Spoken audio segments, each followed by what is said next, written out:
Hello,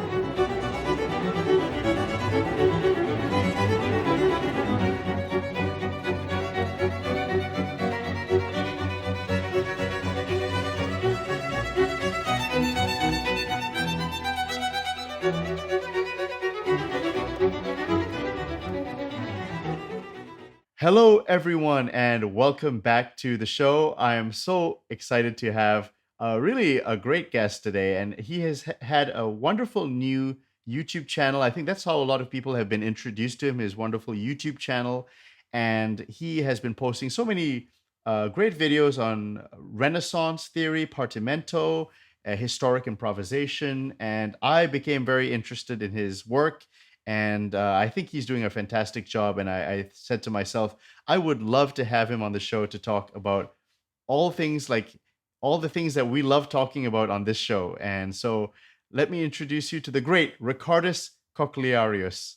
Hello, everyone. I'm Richardus, and I'm really happy to be here with Nikhil on the Nikhil Hogan show. It is really a thrill to speak with you, Richardus. I mean, everyone's seen your videos. I have to say, you maybe have the best produced videos, I think, on YouTube out of the entire community. I mean, it's really sensational what you do. And it's not just the production, the quality of the video is also very high because you're playing, you're demonstrating, you're giving really practical examples. And that's very rare to find because normally it's usually scholarly, it's lectures, and you don't find much actual practical stuff. It's very hard to find. But you're doing a great job. And let me just ask you a first question. Why don't we start? Basically, I would like to just get to know, why don't you introduce yourself to the audience, who you are, and how you came to start this great YouTube channel? Okay, Nikhil. I'm only a musician who lives in Milan, near Milan, and I decided to starting my YouTube channel, my videos, and my activity sharing videos about Partimento, handle exercises, Gantt schemata, improvisations. First of all, because I feel the necessity to share in a practical way something that, especially here in Italy, is not taught according to the 17th and 18th tradition, to the tradition of old masters. Because here in Italy, in the courses of harmony, the topic is functional harmony. So I have been seeing a lot of students that are not able to realize, for example, a bass, or pianists that are concert pianists that aren't able to write or put a seventh on the keyboard. So it's obviously that we have a problem in the teaching of harmony. So I'm not at all a professor. I'm young. I share what I study, but by myself and other things. But we have now today the necessity of discover again the way that was used by old master for teaching harmony and counterpoint. This is the starting point from where I decided to start my videos. That's great perspective you had. And you mentioned things like the current state of education in Italy. And that absolutely is very interesting to me because you were saying that even in Italy, the home of where all of this started, it's basically almost dead. And a lot of Italian musicians don't know their own heritage, which is kind of amazing to hear. And of course, around the world as well, it's very much the similar way. But how did you get involved in? Okay, if that's normal, how did you become learning about the old ways? This is an interesting question because I started learning these things thanks to other teachers that have studied these things not in Italy. So, for example, there are teachers that studied when they were young in France or in Germany, especially because in Germany we have today a tradition about these things, Partimento, more developed than here in Italy. So all my teachers that that taught me these topics studied in other countries. Right. So it's strange because this is something that in the Gallant style, in the Gallant period, in the Renaissance, in the Baroque, was in Italy. Yes. And today it's not here anymore. But Gone. we have to go to France, German, and other countries and take what it was our. Right. Right. Now, could you mention any of these people who did influence you? Are there any famous people who do this in Italy who are trying to revive it? I heard an interesting, I think you might have told me off the air, there was a person who taught himself. He had to teach himself. He was not a professional. Yeah, but not only in a little part. It was not the first one. The first person, thanks to which I discovered all things about early music, was Diego Fratelli, who was the teacher of Renaissance polyphony in Milan. So when I studied Renaissance polyphony, I'm talking about it was the 2018, 2017. It was his last year in the school. He showed me a Partimento, the Partimenti diminuiti and numerati by Durante from the original score from the Fondo Noseda, that is part of the historical library we have in Milan. So I didn't know so much about Partimenti when Diego Fratelli showed me that. And starting from this point, I started to making some research. I went to master classes and other things. And when Diego showed me these Partimentis, I was young. So in the 2017, I was 18. So it was a new world for me. Right. Okay. So I went to other master classes. For example, one of the most beautiful master classes I attended was in Mantua, organized in the Conservatory of Mantua by Adriano Dallapè, that is the teacher of organ and Gregorian chant in this conservatory in Mantua.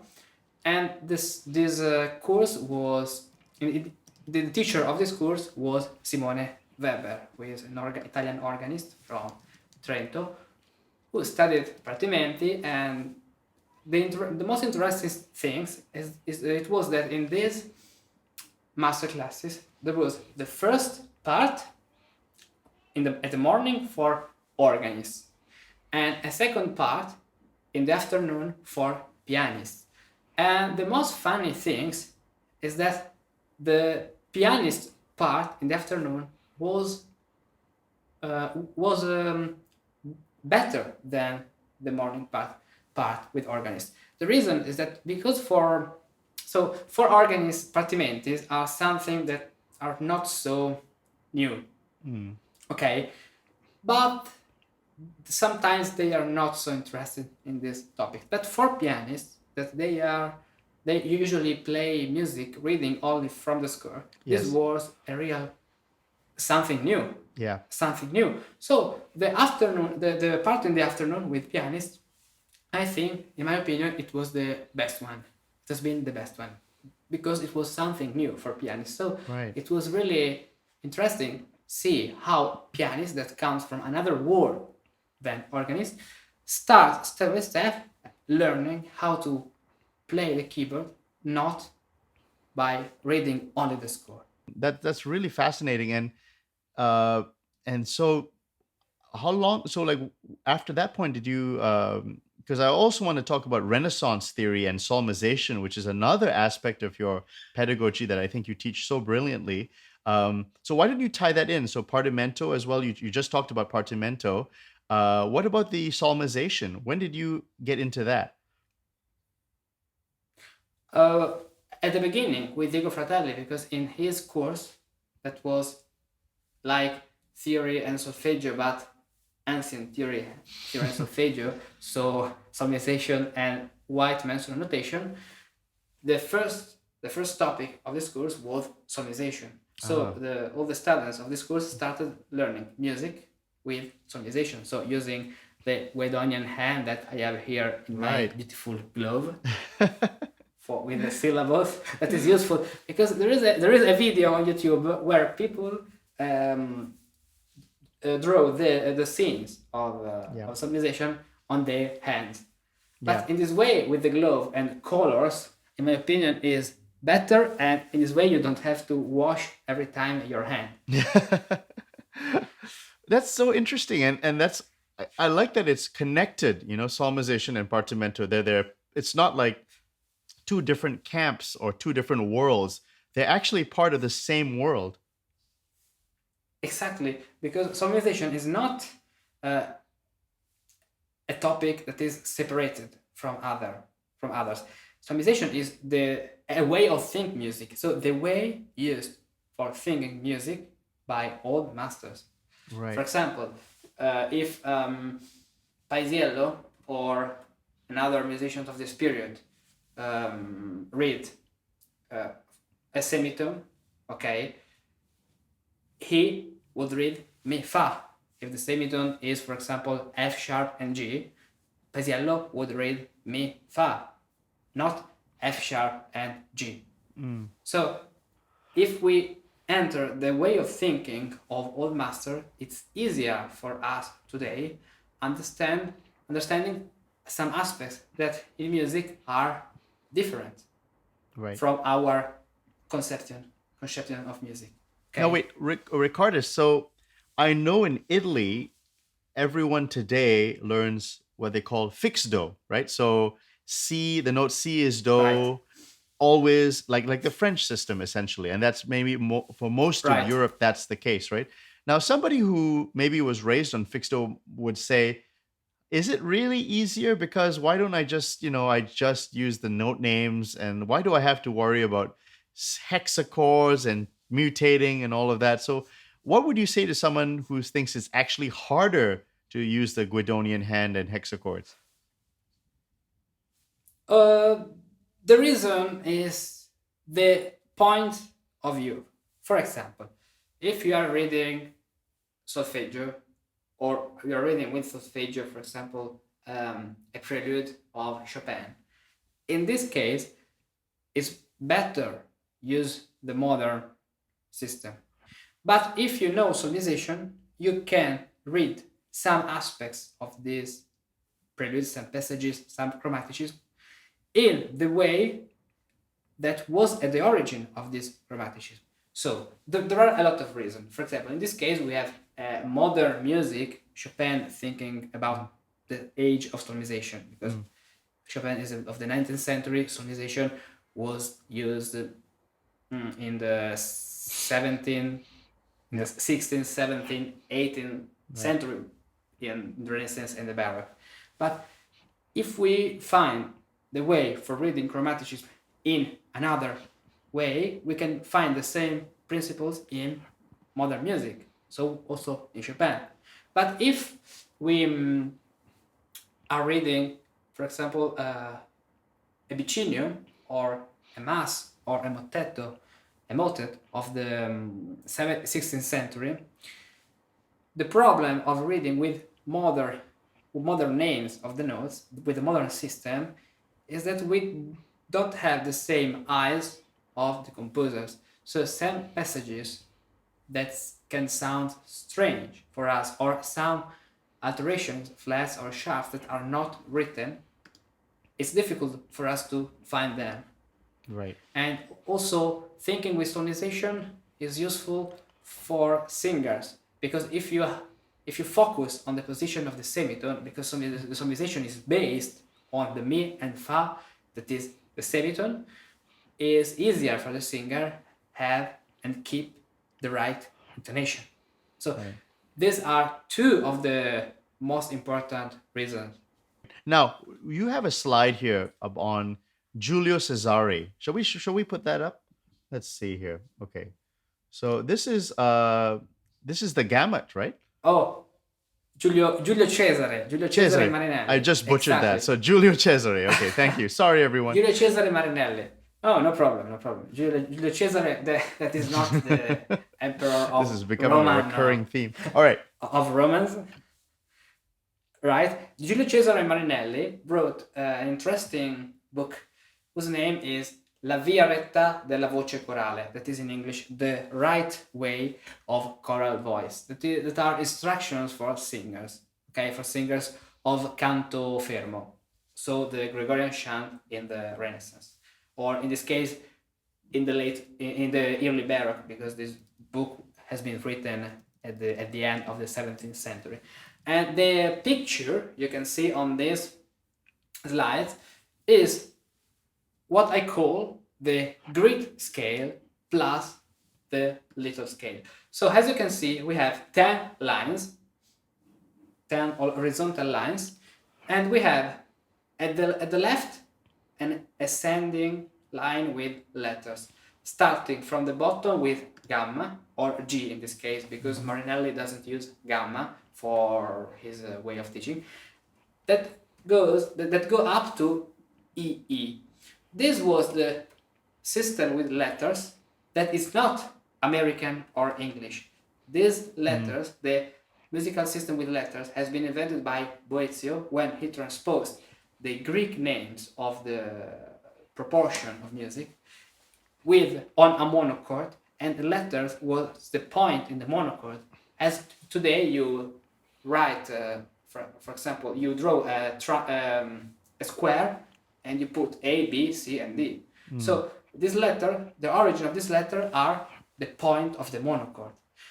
And then for knowing where there is the position of all the semitones, as to the right, we have 7 scales, ut, re, mi, fa, sol, la, that are hexachords, okay, that are one after the previous. In this way, we can build a scale from the lower G to the upper EE. Okay, now I show you at the board how we can build this system and how it is useful, and how actually solmisation is not, solmisation with 6 syllables is not something so difficult. Okay. So the solmisation system is based, first of all, on what I call personally the grid scale. That is the big scale, because we have 20 letters from gamma, that is the lower letter. And when today we say, or we say this in Italy, I don't know if in English there is a similar term. For example, a gam of lights, a gam of colors. Oh, okay, right, a gamut. Yeah, indicates, yes, exactly. It's like a, it's like it comes from this point, the gamma, right, ut, that is the origin of all the system, because the letter at the bottom, the origin is gamma. So if you think a monochord, for example, gamma is the chord. So sorry, the string. Chord in English is another thing. String, exactly. The string played without touching the string in any point. Okay. So we have gamma. Then the next step is A or A in English. Then B, C, D, E, F, and then again we start with G. Then A, we use lowercase letters for making a distinction between the lower system. So that's interesting. So historically, the scale starts with G, then, right? The scale starts with G. Yes, but because in the Greek system, the lower step was the proslambano menos, and it was A, thinking the proportion and the semitone. So because A is the first proportion, so the first touching of the monochord, gamma is the string without touching the first point. Okay. So imagine a violin. Imagine a violin. Your first finger is A. Without finger, It's G. if you play the string without finger, you have gamma, not G, but gamma. Oh, I see. Gamma. Okay. So, yeah, because gamma doesn't have its own pitch. Gamma can be any kind of pitch. It depends your monochord from the frequency of your monochord. Oh, now that's we so have cool. this system: A, B again, C, D, E, F, G, and then again, but I don't have enough space. Not enough space here on my board. So what happens now? It happens that on this point, on the globe, on the Guidonian globe, where I have gamma, I have ut. That is the first syllable of our first hexachord. And so for that I write here ut. Gamma, ut, the origin of all the music. Then we have A, Re, B, Mi, Si, Fa, Di, Sol, I, La. And our hexachord is finished. So I cannot go up again because the hexachord finishes at La. So because of this position of the ut near the gamma, on the gamma, we have the B, that is Mi. So we have what we call B duro, hard B. Right. And the origin of this hexachord, or of his name, hard hexachord, or hexachordum durum, is thanks to this B, the B durum. Okay. And then if we start another hexachord from C, we have Si, Fa, Ut, De, Sol, Re, I, La, Mi, F, Fa, G, Sol, and A, La. Okay. And then if we start another hexachord from F, we have F, Fa, Ut, G, Sol, Re, A, La, Mi, B, Fa, Si, Sol, and D, La. And if we read horizontally, okay, we can say that we have this B as B, Fa, that will become the flat, the B flat, B, Fa. And at this point we have the B, Mi, that is the natural B in modern conception, in modern notes, if you want to make a comparison. And these three hexachords can be replied again, and then we can add another hexachord. Now, for example, let's write only the third one: G, Sol, Re, Ut. Another time the hard hexachord: A, La, Mi, Re, B, Fa, Mi, C, Sol, Fa, Di, La, Sol, I, La. For that, if we read a Renaissance or a Baroque music treatise, we find the name of the notes like G or G in English, Sol, Re, Ut, because in this case G is Sol, so the fifth degree of the natural hexachord, Si, Ut, G, Sol. It is Re, so the second degree of the soft hexachord with the B flat, because F, Ut, G, Re, and we have the Ut in G, on G, because this is the first degree of the hard hexachord, G, Ut. So the name of the notes, the ancient name, are contextualized in this system. And this system is what we can see in the picture of Marinelli you showed before, Nikhil. And if we take this system and we transfer it on our hand, we obtain the Guidonian hand. Yeah. Exactly. So the Guidonian hand is exactly this system, but transposed in a way that if you memorize with your mind, when you are singing in the chorus or in other occasions, you can watch your hand, and you don't need to have a table or a piece of paper with this picture. Wow. So this is the practical way of the Wavonian hand. All this, or what you can see completely in the picture of Marinelli, you have on your hands. But if you think in the ancient period, the use people did of the hand was really bigger than what we do today. For example, we numerate eggs in 12s and 12s. Do you Right. know the reason of this? I have no idea. Because while you the seller with the right hand take the eggs and pass the eggs, and with the left hand he numerates these eggs.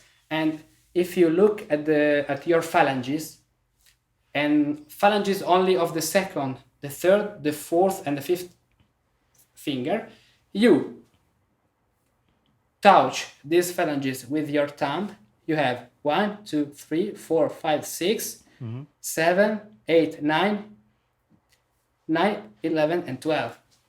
Wow. So you have 12 phalanges. Yeah.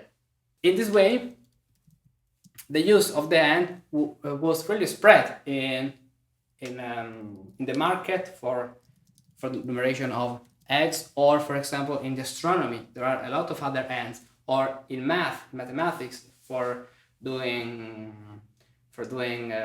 calculations, and also in music. So we have these hands that is important for music, but in the Renaissance, in the Middle Age, in the late Middle Age, and in the Renaissance, the use of the hands was for a lot of things, not only for music.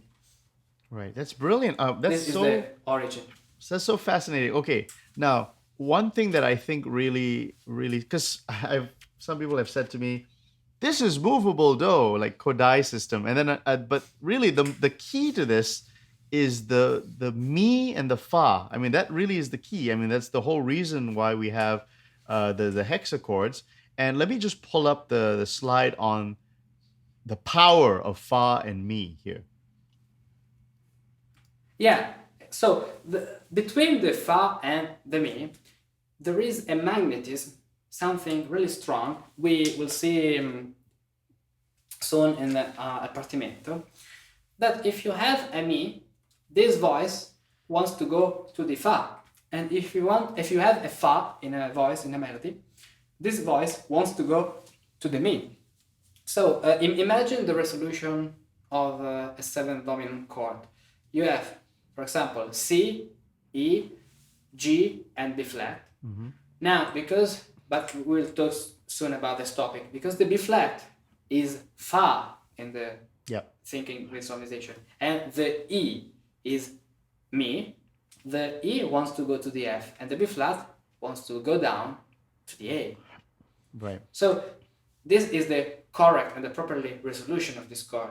If we think in modern harmony, we can say, okay, 5th degree with the minor 7th and 1st degree. But if we think with the old system, we have mi fa and fa mi. Yes.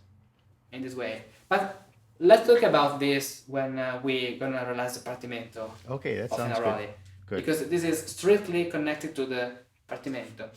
Okay. Now, an important thing you said is about the movable do, because the origin of the movable do, an historical origin of it, we can find in Adriano Banchieri. There is a slide I've prepared that is the ba e b of Banchieri. And this is interesting because, as I said if you have 6 syllables and if you want to go from gamma to the top, you can't stay in only one hexachord. You have to change the hexachord in some points that are called mutations. Right. That they change depending on if you don't have any alteration, any flats in the key, or if you have, for example, one flat. But Banchieri, in his Cartella Musicale of 1614, is one of the first musicians that invent another system for reading music. Now, let's see this example I write here at the board.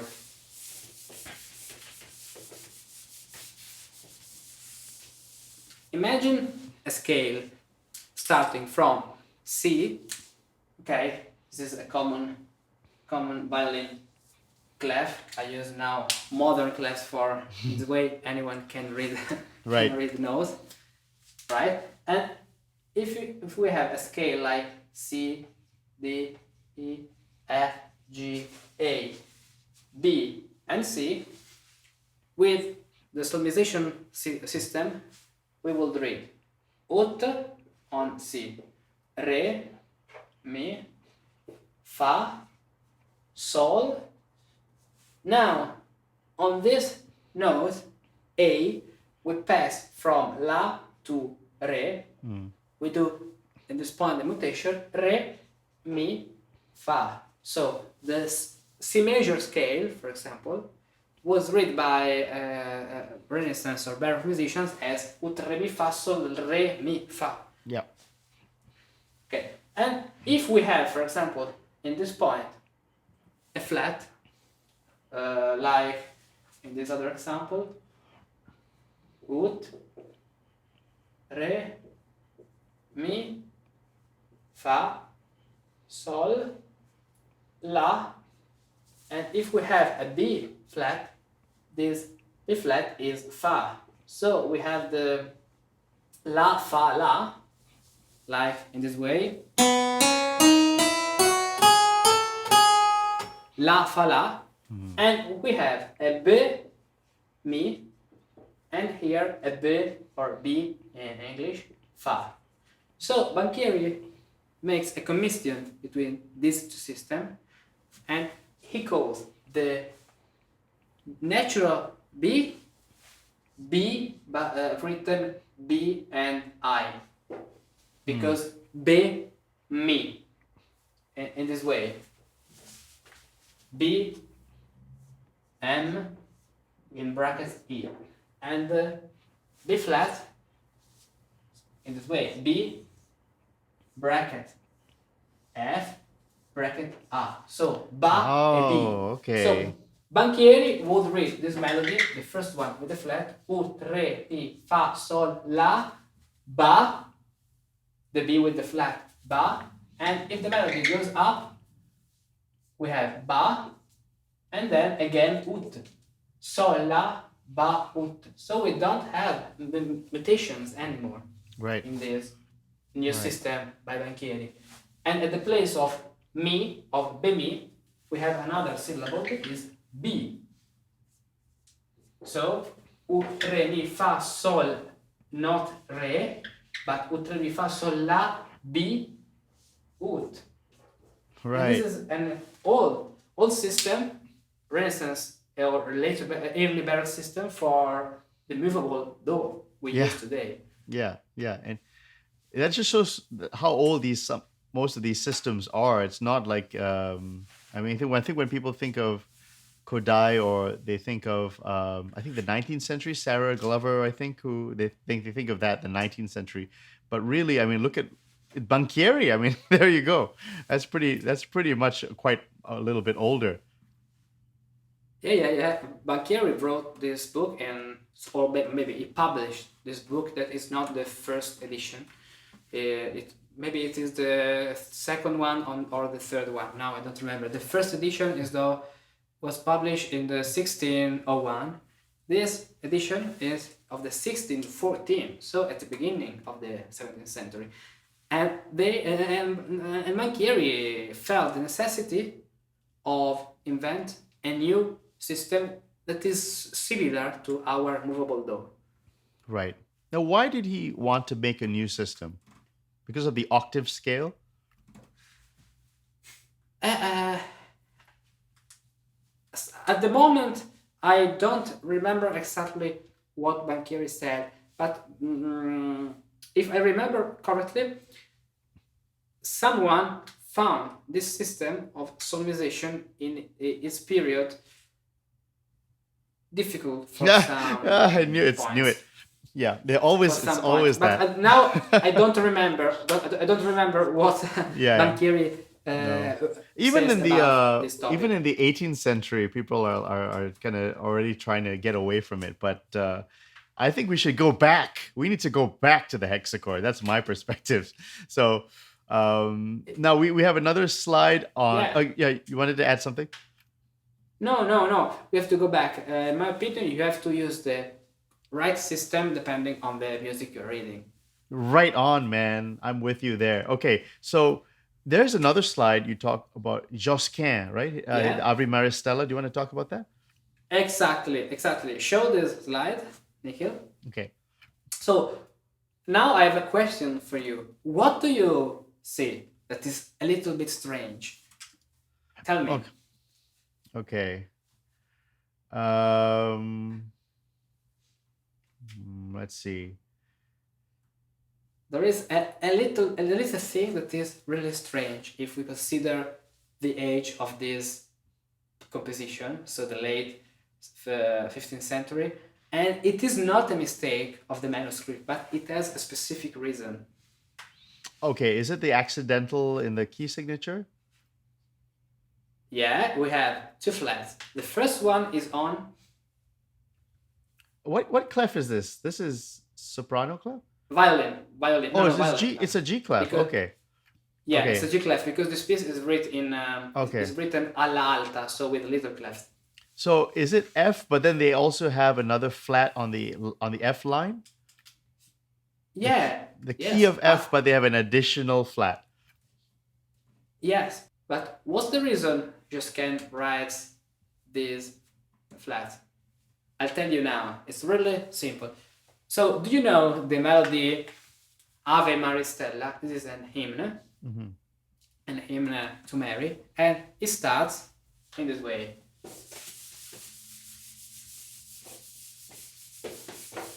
We have in the melody. With the flat we have G, Re, D, Re, I, Mi, and Si, Ut, and D, Re. So the notes are Re, Mi, Ut, Re. So we have a mutation in this point between this Re, Mi, Fa, Sol, La, Re, Mi, Ut, Re. But if a singer that maybe didn't know this melody read this melody, what happened? It happened that he will add a flat in this point because it sounds like a Fa super La on the line of E, on this line, on E. Because you have Re, La, Fa. For that, because Josquin wants not the E flat, but he wants the E flat, so the E Fa, thinking in the old system, because in the Renaissance solmisation, flat equal Fa, the syllable is Fa. He writes the indication of the Fa on the line of F. So here, thinking in syllables, you only can have Mi, and the singer cannot do the mistake of singing Re, Re, Mi, of Re, Re, Fa, sorry. But because the Fa is on the upper position, you will have here only the Mi. So, Re, Mi, Fa, in this way. Re, Mi, Fa, if you have the flat here. But if you have the flat on the line of the E, you will have La and Fa. So this flat says to the singer, the Fa, the syllable Fa, is not on E, but is on F. So you can't say you can say F Fa on E. You have to say Fa on F. So basically, that is to force the singer to choose only that one choice. Exactly. In this way, the singer cannot miss the note, singing the E flat at the place of a natural E in this case. So Josquin definitely used the solmization then. Obviously, and if you don't know solmization, what you say is why Josquin wrote. What's the reason Josquin wrote this F, or maybe in this case the copyist wrote this flat on the line of the F. Right. And the only answer you can find is it's a mistake of the copy of the copyist, but that's not true.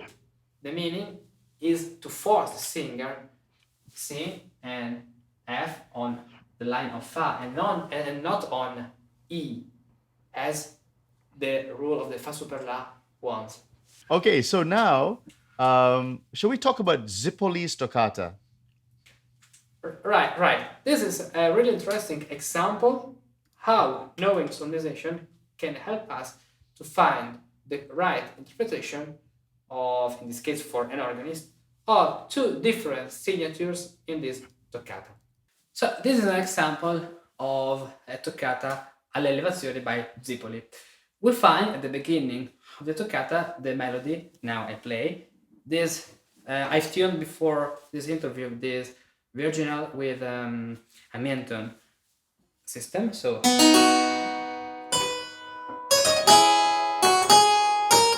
and it doesn't have any indications by the editor of this edition. But when we find the melody, this theme, transposed to the fifth degree, okay, we find Zipoli writes in this point a natural scene, and the editor says, but is this a natural or is this a flat, a sharp? So if we return back to the first melody at the beginning of the toccata, and we try to read this melody with solmization, we would read. So we are in the hard hexachord, so G ut, ut, Fa, Sol, La, Re or La, and because we are also on the F, La, Sol, La, Fa, La, and it sounds more. It sounds better according to this tradition, to this language. Now listen to two different versions. So this one is played today.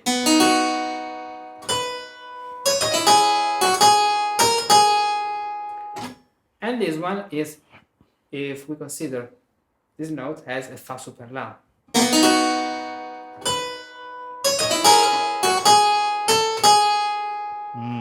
And in the next version, on the fifth degree, we find.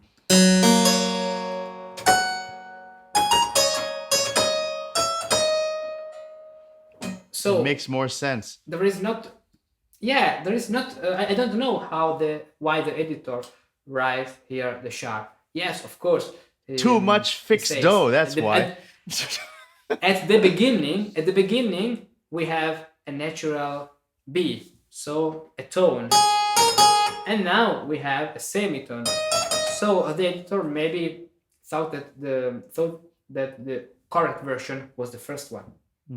But is that sure? So it is not maybe the second version correct, because the first one was implied thanks to the Fa super La in the solmization system, that was the grammar of the Baroque period. And Zipoli is wait, what year was Zipoli's Toccata, or when was he active?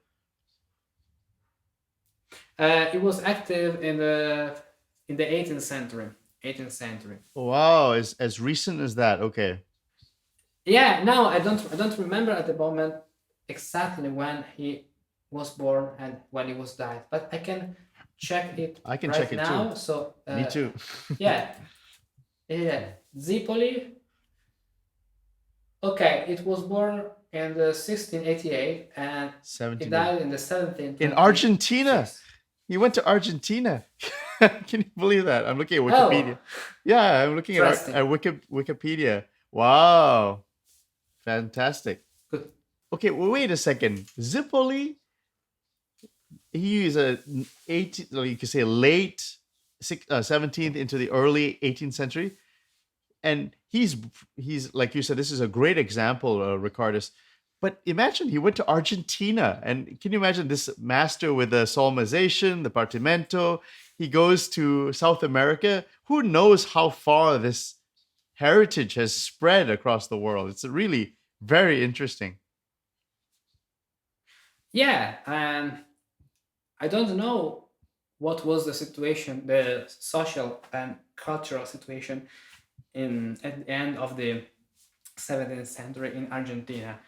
But I know from someone who wrote me an email, thanks to all what I do on YouTube, from Brazil and someone from Argentina, and I know that there are historical organs of the 18th century in Brazil, for example, in some parts, in some lands of Brazil. And I was really impressed when one of those, whose name is Pedro, sent me a video of him playing on an historical organ in Brazil of the, if I remember correctly, it was an organ of the 18th century. Incredible. Wow. I didn't know this. That's so amazing. There is an early music tradition in the Absolutely. south of America. Can we just find we need to find a regule, a Partimento regule in South America. It's gonna come one of these days, it's just gonna show up and it's gonna blow a lot of minds. Okay, this has been amazing, Ricardus. I mean, this is just nonstop excitement, interesting stuff. I think we should talk a little bit about your wonderful ebook. You have an ebook that I think more people can check out if they want to learn more about solmization. They can download a free ebook so there's your amazing course that they can buy. But if they want a taste, they can check out the ebook. Yeah, in this ebook I show 6 examples. There are 6 if I remember. 2 of them are the HMA Stella and this one by Zipoli. 4 that are useful for understanding how solmization today is really useful for musicians who plays music of this period. Because if you know solmization, you can understand the 6 examples I put in this ebook. But there are a lot of other examples so it is only an introduction book as an introduction. So there are six examples. But you can find in a lot of music some parts or some passages where, if you know solmization, you will be able to understand and harmonize correctly this passage, like in a Partimento. For example, there is a slide I've prepared with the chromatic scale. Now, let me bring it up. Let's show these slides. Now, on this slide, we can see the D minor chromatic scale ascending and descending, and all the notes, at exception of the first one, because this is a starting point, are called Fa or Mi. So, how can we harmonize a chromatic scale like this one without knowing the rules of Partimento and the rules of harmony? There is a really simple trick. So one of the most important rules that a lot of musicians write in the 17th century in their treatises, like, if I remember correctly, Gasparini, is that when you have a Mi in the bass, but a Mi thinking solmization, you have to put a 6. If you have this scale, the chromatic scale, that is D, Re, Fa, Mi, Fa, Mi, Fa, Mi, Fa, Fa, Mi, Fa, Mi, Fa, mi, a sixth, you will have, for example, let's start with an octave. Okay, so fa, we can put every kind of harmony. Now a sixth on mi, then fa, then a sixth on mi, then fa, 3/5, then we have a mi, the G sharp, sixth, then we have this note that is mi, fa, but this becomes mi because of mi, B flat, and B flat is fa, so fa, mi, so sixth, fa, mi, sixth, fa, mi, sixth, and fa. And this is useful if you can read alterations in a bass line as mi or fa when you realize a partimento for finding the correct harmonization of the mi with the sixth. Because if you find a mi, okay, you don't think to the rule of the octaves or other rules if you're realizing the partimento as a side reading. Okay, you think, okay, it's a mi solmisation, so let's put a sixth. Sixth. Okay, now for example, I go from this chord, from this G to C sharp. Okay, this is mi because mi, fa, so I put a sixth. Now I want to go to this B, and after this B I have C, so I have mi, fa, so sixth on mi, and then fa. This is how so cool. and chromaticism is useful for us. That is so cool, Richardus. That's so awesome. I love that the blend of solmization and harmony comes together. It's so cool. Yeah. It's another way of thinking. As I say every time, is another way of thinking music. It's Why not, don't they teach this anymore? Why don't they teach this? This is so cool. I mean, this is I don't know. Oh, they really don't like the Asian regime, right? They really want to come up with new. They really don't like it. Yeah, but, I mean, maybe we can say that the solmisation is not democratic or politically correct sometimes. Okay, Richardus, I do have a question for you. So, do all Renaissance composers use solmization? So Palestrina. Or do you want to move your camera, Richardus? Oh yeah, right. Okay. Hello. Okay. Let me just keep an eye on what that was. 1 hour and 7 seconds. Okay. Good. Let me repeat that because that rant was actually quite good. Richardus, why don't they teach this in school? I mean, this is so cool. The way that they I don't know. It's so I mean, it's like it's a totally different way of thinking, and it makes a lot of sense. And even more important, it's historical. It actually was the exact way that they thought. So why aren't we doing what they thought? Why do we have to? I mean, we're making it difficult for ourselves. I can't find a good answer or a correct answer to this question. Sincerely, I don't know. What I think is that musicians today still think that solmization is not so useful. Maybe because they don't know how to apply them. But I don't know sincerely an answer that could be the exactly reason why. Right. We can say that the solmization wasn't taught in the previous century.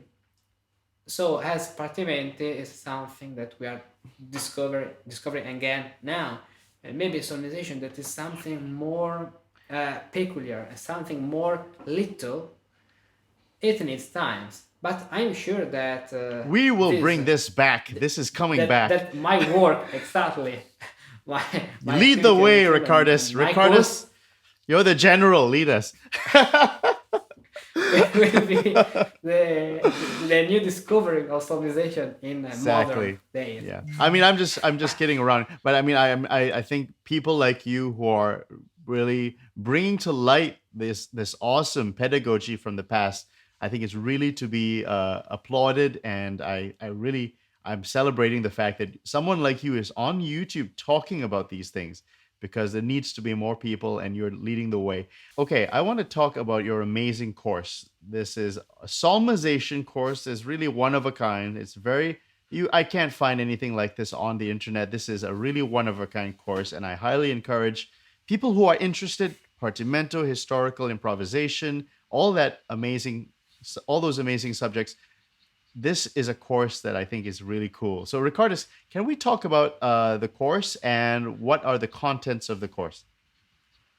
Yeah, so about solmisation, we can find a lot of sources, but there are two main problems on the sources we can find.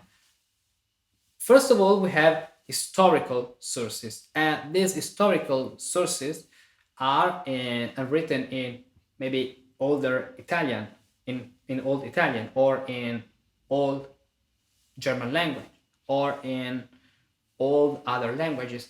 And the language, the explanation sometimes for is new in this world of early music could be really difficult. I remember my experience when I discovered the cartella musicale of Banchieri. I was 16. I was 16. Yes, it was the 2015, the year, and it was really difficult for me to understand what Banchieri wrote, because he wrote why there is an la with a re, a la mi, e la mi re. It was strange, and it was really difficult to understand this. So we have original sources that for who is new in this world is difficult to read, understand. And we have other sources, modern sources, that are musicologists, historical, so not historical, but they are historical studies on the Renaissance language.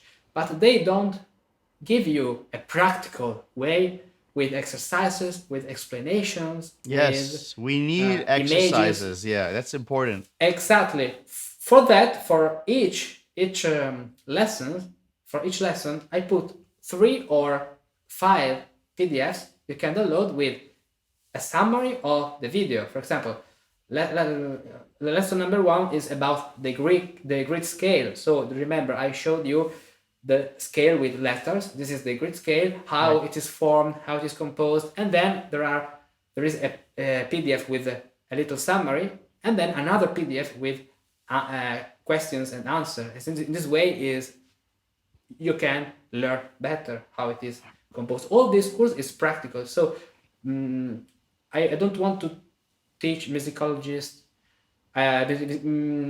something that is in the world of musicologists, because there are already books and sources about the historical aspect of solmisation. This is for if you want to learn how to do it as a musicus of the 15th, 16th, 17th century.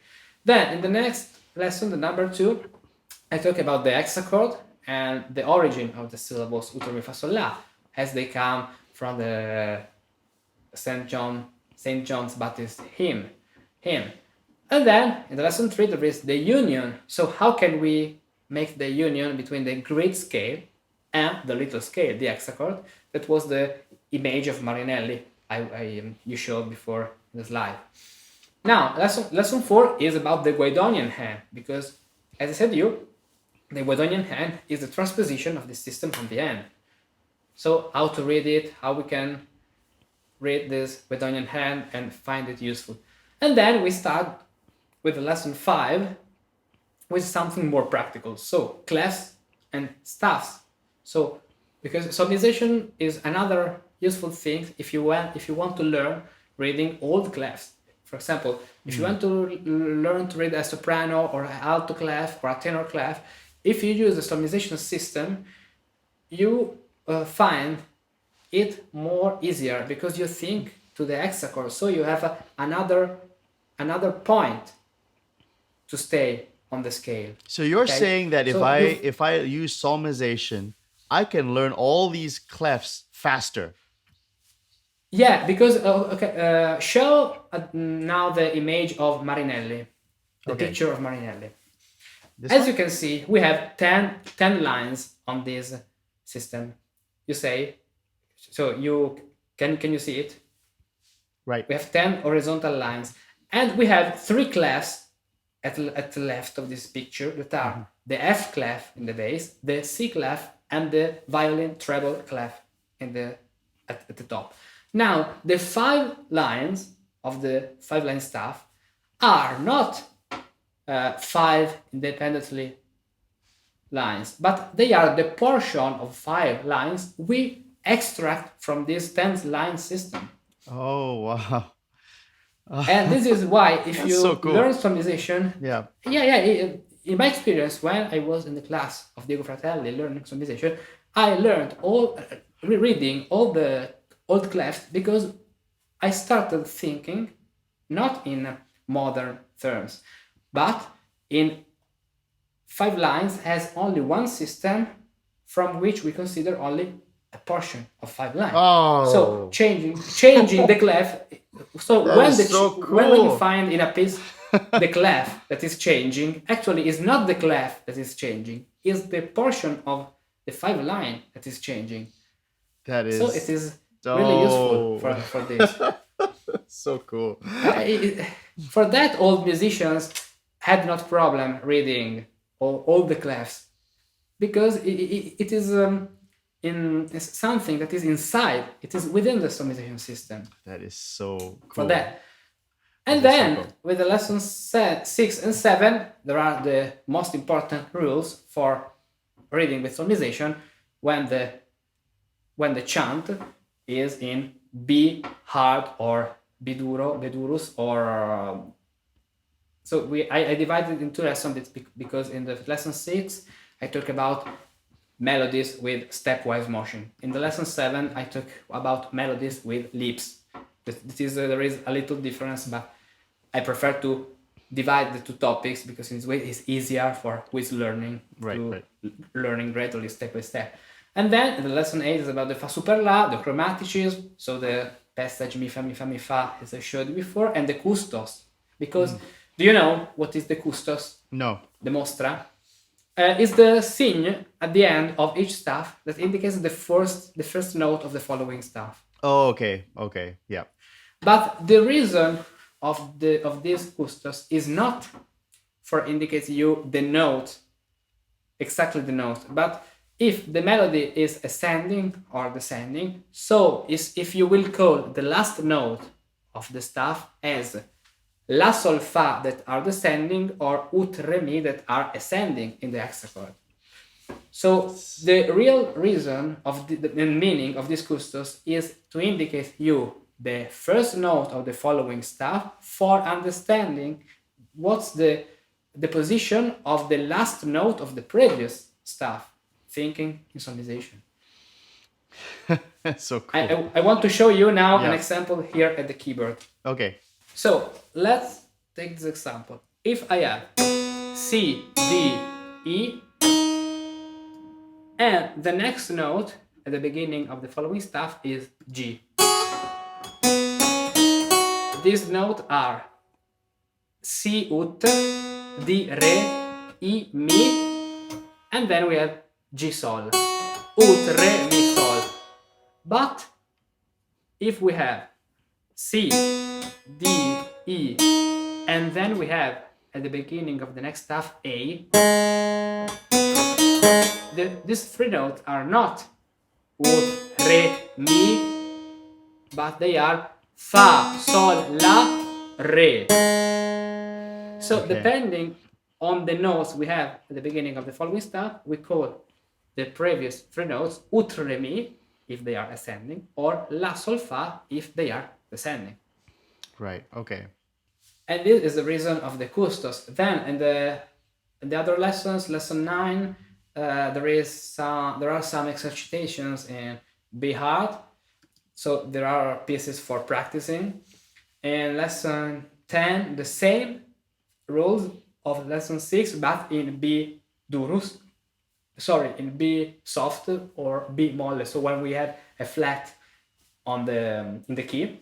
Okay. Lesson 11 is with some exercises in this nature of B soft, and the last two lessons are complementary clefs. So when you can change a clef, for example, if you have a clef without any flats, and if you want to read with the same syllables, okay, but using a clef with a flat, you have to find the correct flat, and this is useful for when you have, for example, a motet written in alla alta, so using little clef, or chiavette, as in the Renaissance used to call when you write a piece higher, a fourth or a fifth higher than of what you have to sing.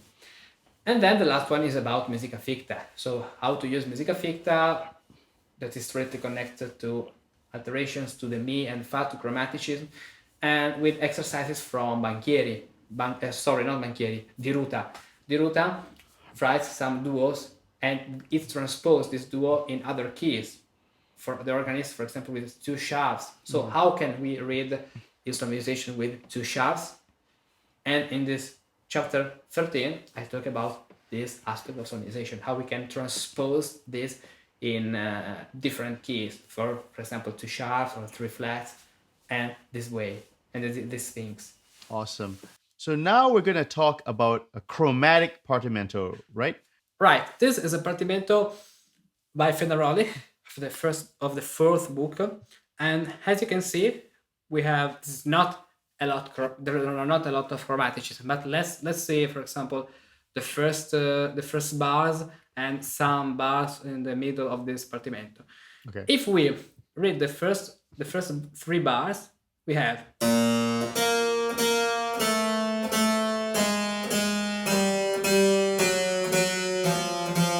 so if we read this note with solmisation, we have at this point fa mi, because we have the B, okay, that is a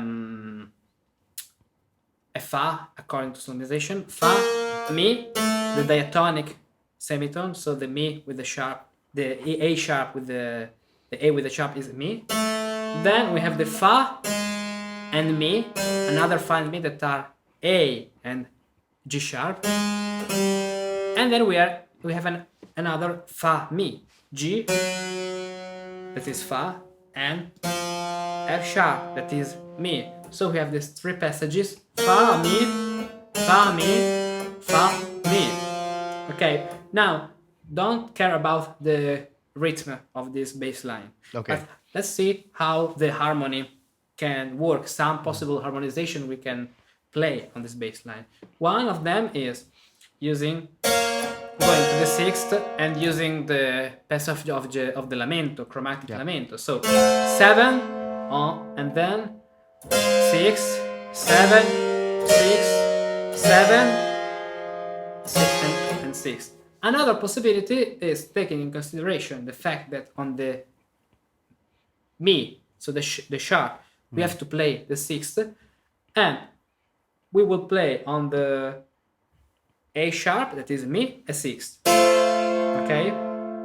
Now, on the next chord, we can play a 2-4-6 chord, so A, F, B, and D sharp. And then on the next chord, that is a mi, thanks to the sharp, a 6th chord.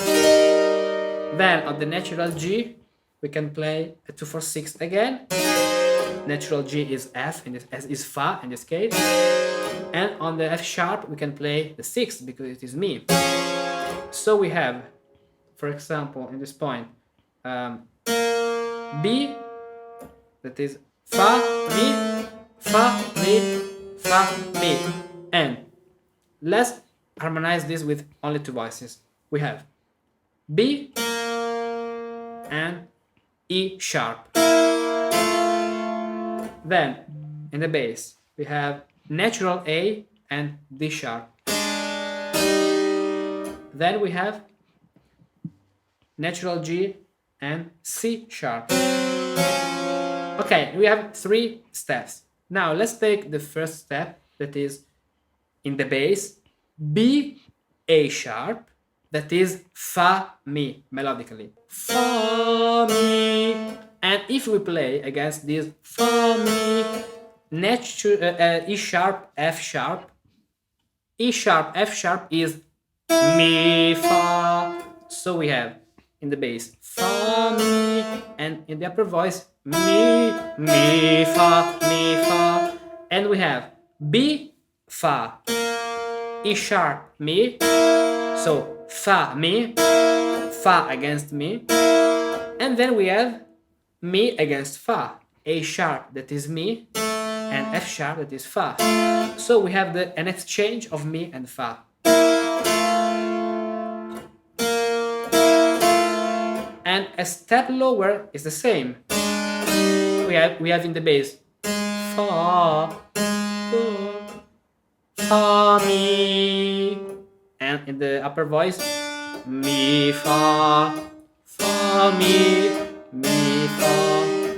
And also on the next step Fa, Mi, Mi, Fa, Fa, Mi, Mi, Fa. So in this relationship of this magnetism of the Fa and the Mi, we can see how the chromaticism is strictly connected to the chain on a note from the syllable Fa to the syllable Mi, or vice versa. Right, absolutely. And this is what I call the magnetism of Mi and Fa. That's a great insight. About this, there is the canon by Johann Sebastian Bach, that is called Fa Mi et Mi Fa est tota musica. So is all music. And for that I called my course according to this the name of this canon, because Fa Mi et Mi Fa is actually all music, est tota musica. Exactly. If you consider the power of Fa Mi, of Fa and Mi. Exactly.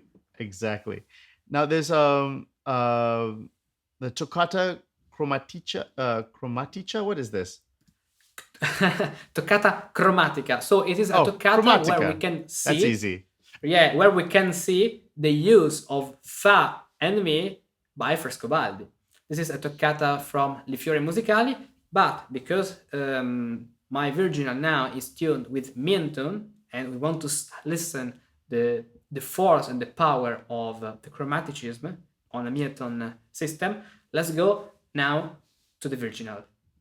So now I don't want to play all the toccata because it's very long, but let's see how at the beginning of this toccata we can find in the main melody the use of the Mi and Fa. So this is the beginning of the toccata.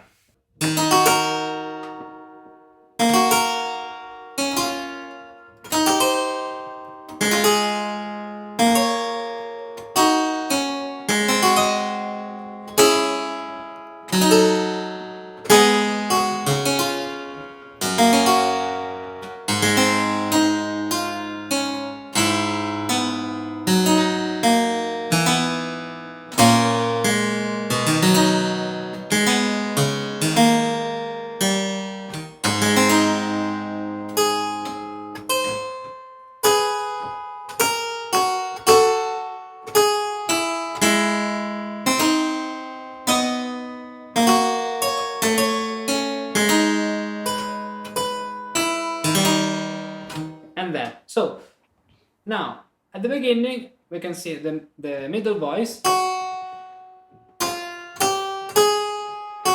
playing a chromatic passage that is Mi, Fa, Fa, if we want to call the solmisation. So Mi, Fa, and this semitone, okay, is important if we have an awareness of the semitone, chromatic semitone. Because the semitone, that is Mi, wants to go to the Fa. Mi, Fa. Then this voice becomes the seventh on the next. It's not properly talk about chords, but this is a 7/3, 7/3. Then Fa, and we have here another Mi in this voice. Mi, C sharp, it is mi, and D, it is fa. Now, mi, fa, in the cantus, mi, another, fa, and now, fa, sorry, mi, fa, mi, and usually when we find this chromatic passage, so from F mi to F fa, okay, it's useful. It's better to play this with more legato for the emphasis of the mi and fa. So the chromatic semitone, that is the passing, the change of the syllable mi to the syllable fa, or from the syllable fa to the syllable mi, is more dramatic than a diatonic semitone. Okay, it's more languid.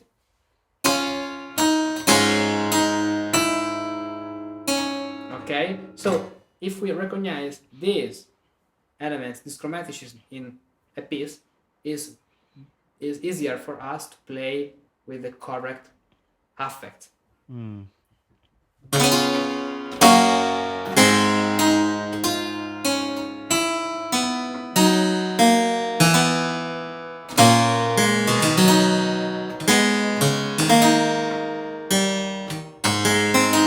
And then the next melody is about this one.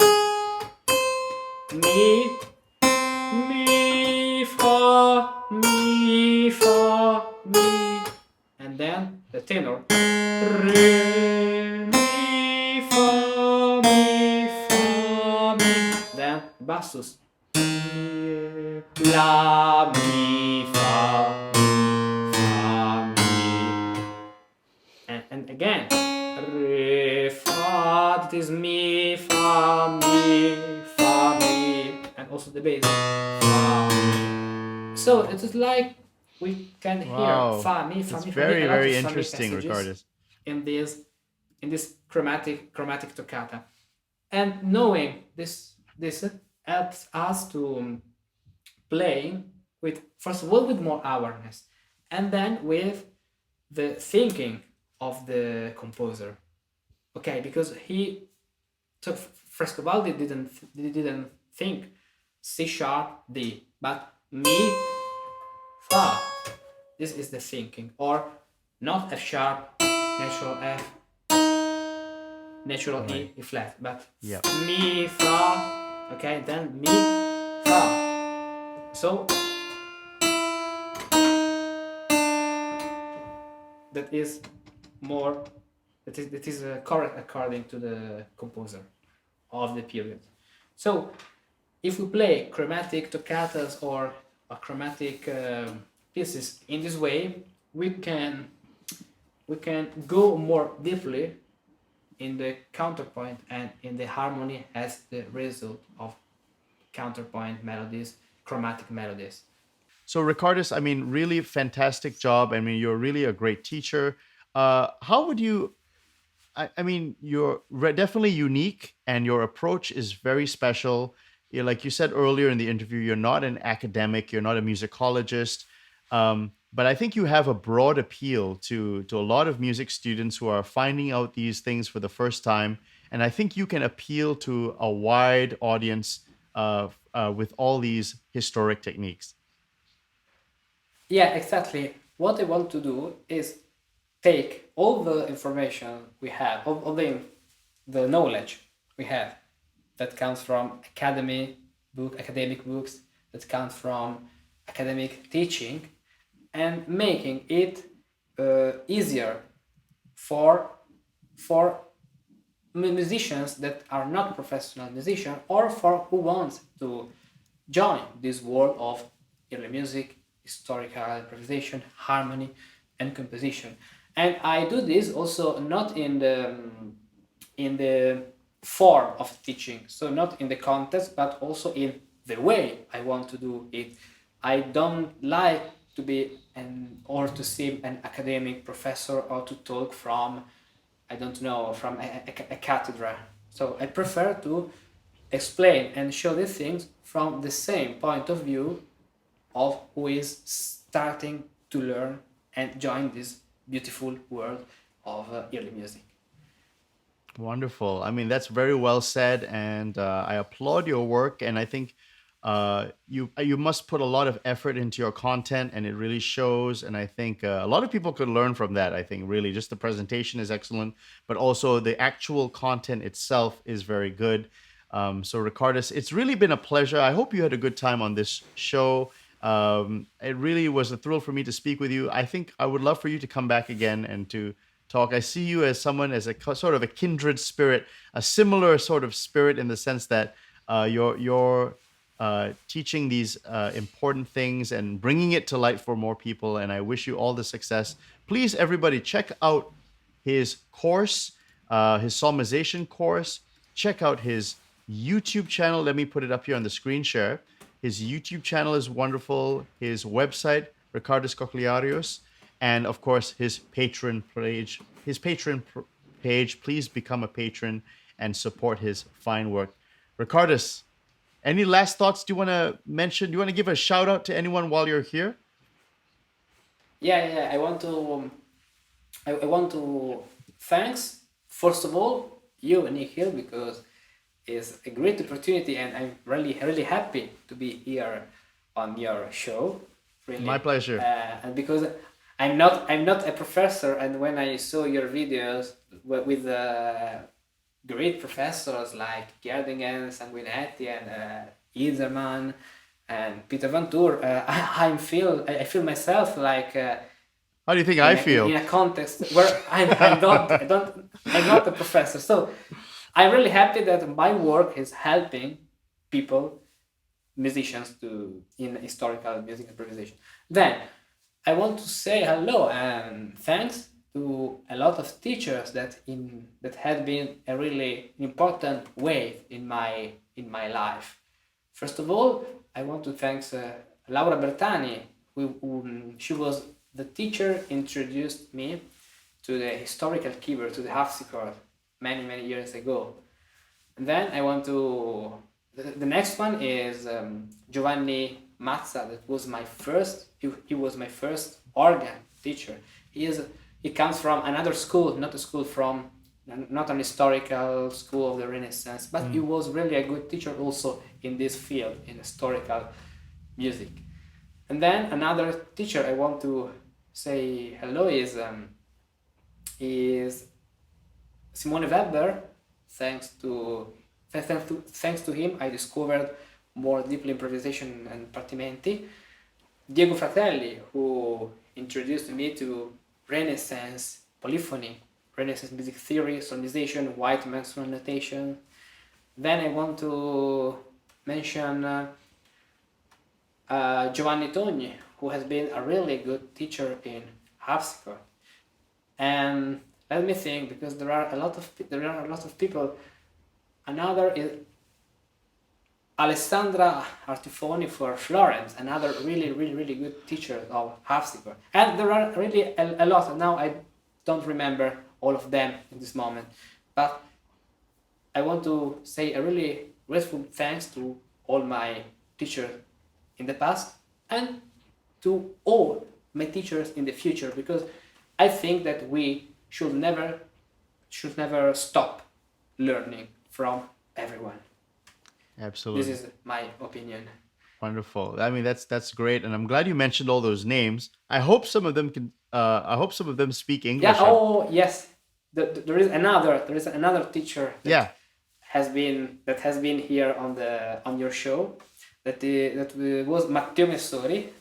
Really a good. He is. I'm a good fan. keyboard player. He is awesome. Yeah, he's awesome. Yeah. I know him in his life. Bach is at the top. So Bach is all what we need in his opinion. But I think he's right. He's right for many reasons. Well, Bach is awesome. I mean, Bach is awesome. That's for sure. Yeah. So, Richardus, thank you so much for your wonderful appearance on this show. It's really been tremendous. And I think a lot of people around the world, it really is an international audience who appreciate your content. And I've seen your videos, and I can see People really they really have heartfelt thanks for the work you do, and keep it up because we need more people like you. And I look forward to watching more of your content. So, Richardus, thank you so Yes. much. So I will keep up forever. This is an hard work. I work for 24 hours per day. I'm happy to do this. Wonderful. Thank you now. Bye bye. Good. Bye, Nikhil. Bye, bye, bye, bye.